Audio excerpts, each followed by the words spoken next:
حبیب خدا 3 بار چی گفتن؟ خار باد، ذلیل باد، شرمنده باد. کی ای حبیب خدا؟ حبیب خدا گفت کسی که در دنیا پدر و مادر دارد آنها را راضی نمی کند، شرمنده باد، خار باد، ذلیل باد.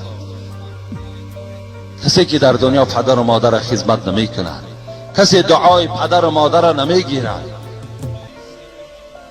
بسیار از این گونه جوان ها هم الله میگوید سپارش میدهم شما را این که این مادرهایی که امروز در 60 و 70 رفتند، امروز قوت برداشتن دیگر نه آب دارن و نه خنکی و گرمی دارن، اینها را احترام کنید، اینها را خدمت کنید، زیرا که اینها در حالتی که شما را تولد کرده بودند بی نهایت عذاب کشیده بودند.